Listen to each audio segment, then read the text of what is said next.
그리스도 형상을 향한 예배.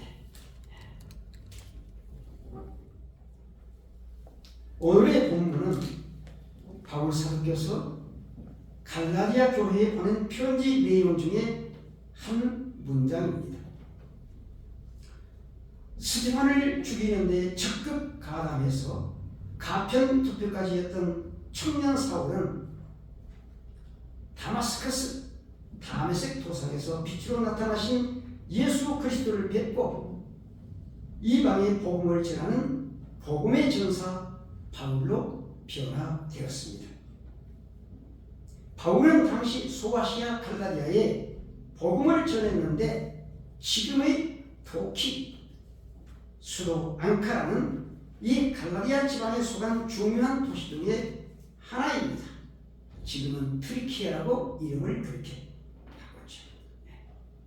터키의 가장 큰 도시는 이스탄불이지만 그러나 수도는 앙카라에 있는데 앙카라 지역을 중심한 그게 바로 갈라디아 지역입니다. 이곳에 교회가 세워지니 갈라디아 교회인 것입니다. 갈라디아 교회는 바울의 가르침에 믿음이 급속도로 자라서 자기의 눈이라도 빼서 사도 바울에게 바칠 수 있다는 뜨거운 신앙으로 성장했습니다. 그런데 이 교회에 율법주의가 침투해서 이들의 신앙이 변질되니 그동안 이들을 전도해 교회를 세우고 피와 땀과 눈물로 그들의 신앙을 복음으로 양육했던 바울 사도의 수고가 헛된 수고가 되어버렸습니다. 이에 바울은 다시 선교를 시작하겠다는 각오로 이들을 향해서 편지를 써 보내는데 너희 속에 그리스도의 형상이 이르기까지 다시 너희를 위해서 해산하는 수고를 내가 하겠다. 이런 내용을 기록에 넣은 것입니다. 그리스도의 형상이란 무엇입니까? 그리스도의 외적인 모양을 말함이 아니요 그리스도의 성품과 생애의 삶을 말하는 것입니다.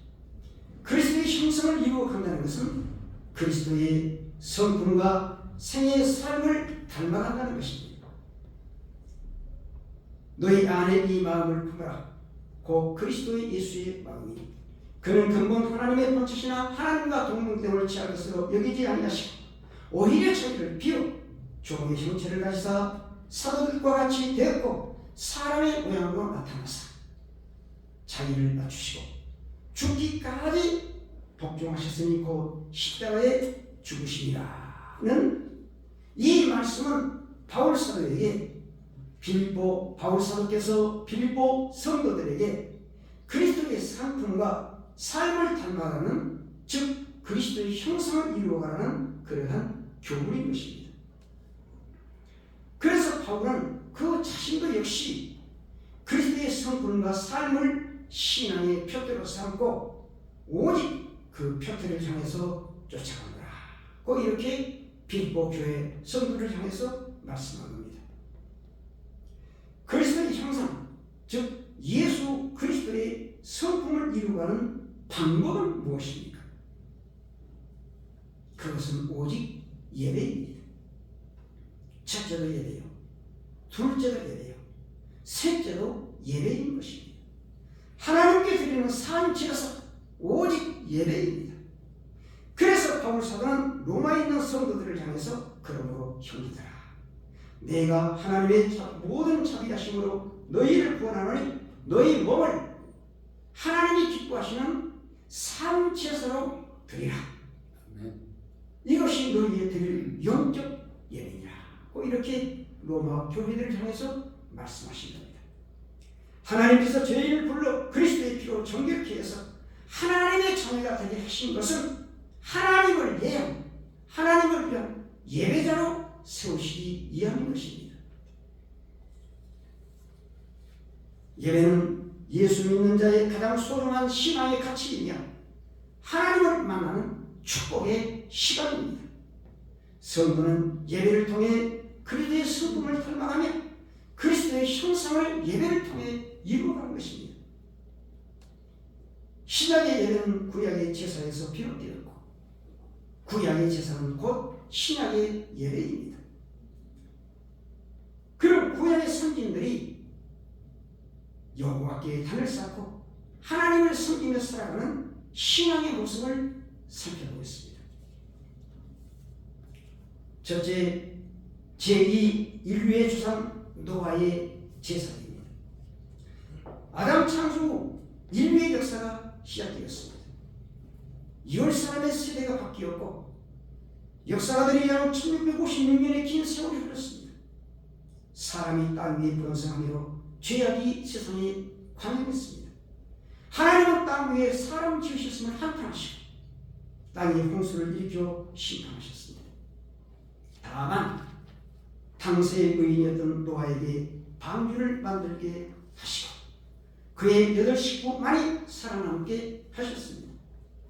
40주야 비가 내리는 홍수가 끝나고 땅에 물이 마르자 노아가 방주의 문을 열고 나오니 제2 인류의 역사가 시작되는 감격스러운 발길입니다.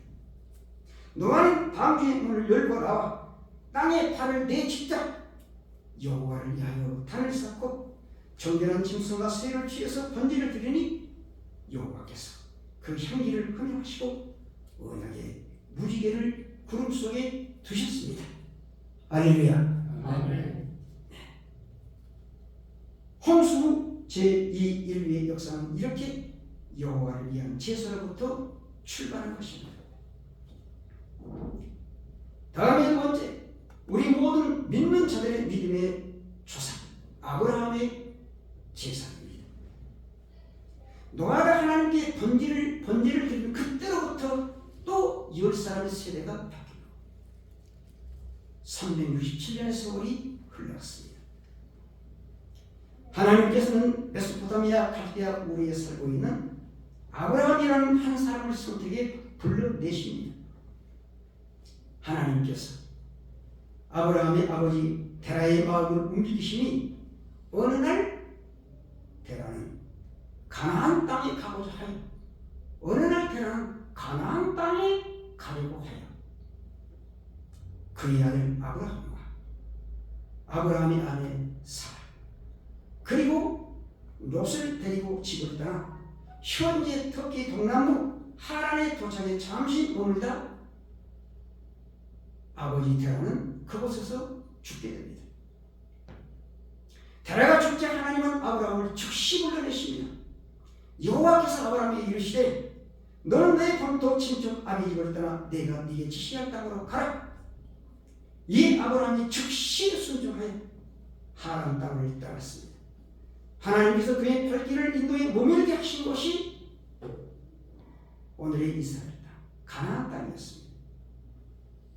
이때 아브라함 그의 나이 75세 가나안 땅 100년의 인생살이가 이제부터 시작됩니다.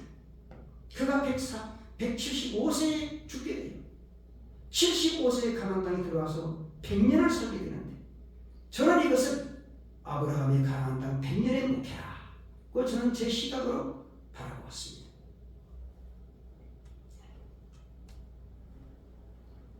아브라함은 가나안 땅에 도착하다. 가장 먼저 도착한 곳이 가나안 북부 세겜 땅 모래 상수리 수풀이었습니다.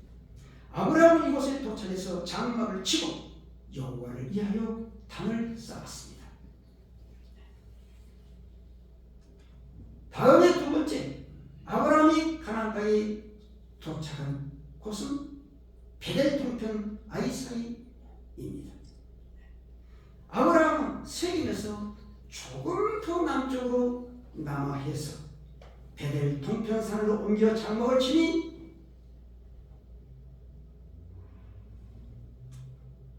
베델 동편과 아이 그 사이라고 있습니다. 그런 이곳에 여호와를 위하여 단을 쌓고 여호와의 이름을 불렀습니다. 아멘. 아멘. 동편에 떠오르는 아침해를 바라보며 생활을 찬송하고 서편에 떨어지는 지면해를 바라보며 한나를 감사하며 여호와를 위하여 제사를 드렸을 것이라고 저는 그렇게 생각합니다. 아브라함은 이곳에 머무는 동안 어느 해에 기근이 심하게 들었습니다. 그는 기근을 피해 잠시 애굽으로 내려가 풍부한 재물을 가지고 전에 장막을 치고 여호와를 위하여 단을 쌓았던 이곳 베델로 다시 돌아와 여호와를 위하여 이름을 부르며 제사를 했습니다. 할렐루야. 아멘. 성경에 그랬어요. 여호와를 위하여 단을 쌓다. 여호와의 이름을 불렀다. 세 번째, 아브라함이 여호와를 위하여 단을 쌓은 것은 헤브론 마므레 상수리 수풀의 제단입니다. 애굽에서 돌아와 다시 머물렀던 베델 동편 그곳은 아브라함의 조카 롯의 가축과 아브라함의 가축 롯의 가축 소유가 많아지자 함께 거하기는 땅이 비좁았습니다. 그래서 롯은 저 물된 동산 같은 요단들의 소갈 땅으로 이사해 옮겨가고 아브라함은 그곳 베델에서 잠시 더 머물다가 조금 더 남쪽으로 남하해서 헤브론 마므레 상수리 숲으로 장막을 옮겨 거하게 됩니다. 아브라함은 이곳에 옮겨 장막을 치고 여호와를 위하여 단을 쌓으니 여호와께서 창세기 18장에 친히 이 장막을 방문해 주시고 99세의 아브라함에게 아들을 약속해 주셨습니다. 네 번째, 아브라함의 마지막 정착지 브엘스바의 경배와 찬양입니다. 아브라함은 헤브론에서 좀 더 남방 브엘스바의 남쪽 그랄 땅으로 이사를 하게 됩니다. 세계에서 조금 더 남방 베델 동편 나이산으로 애굽에 갔다가 다시 돌아왔습니다. 그리고 조금 더 남쪽 헤브론 마므레 숲의 장막에 가다 이제는 조금 더 남쪽 블레셋 사람의 땅 그랄로 이사를 하게 됩니다. 창세기 26장 1절에 보게 되면 아브라함 때의 첫 흉년이 들었더니 라는 말씀이 있는데 아마 이때 아브라함이 이곳으로 이사하게 된 동기가 아니었나 저는 그렇게 보고 있습니다. 아브라함이 이곳에 거하는 동안 하나님께서 함께 하시니 그랄 왕으로부터 좋은 땅에서 거할 수 있도록 거주 허락도 받았습니다.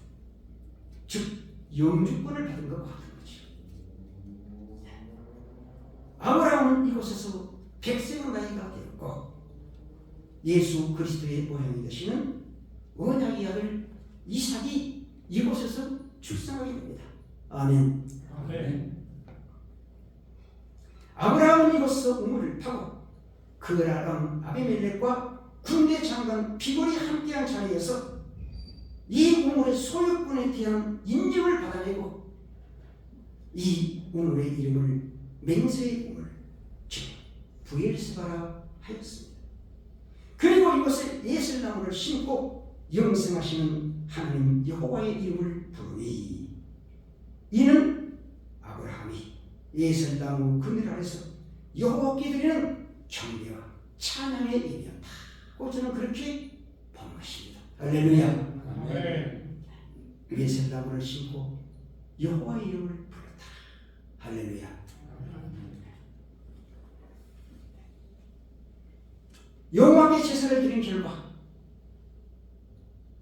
홍수 땅을 받고 제사로부터 밟기를 시작한 노아의 제사를 하나님께서 허락하시고 언약의 무지개를 주셨습니다. 창세기 8장 20절에서 22절 9장 13절 노아가 여호와께 제단을 쌓고 모든 정결한 짐승과 새 중에서 제물을 취하여 번제로 제단에 드렸더니 여호와께서 그 향기를 받으시고 그 중심에 이르시되 내가 다시는 사람으로 말미암아 땅을 저주하지 아니하리니 이는 사람의 마음에 계획하는 바가 어리서부터 악하니라. 내가 전에 행한 것 같이 모든 생물을 다시 멸하지 아니하리니 땅에 있을 동안에는 시온과 기쁨과 추위와 더위와 여름과 겨울과 낮과 밤이 쉬지 아니하리라. 마음에 스스로 이르시면 그리고 그 표시 내가 내 무지개를 구름 속에 두었나니 이것이 나와 세상 사이의 언약의 증거니라. 할렐루야. 아멘.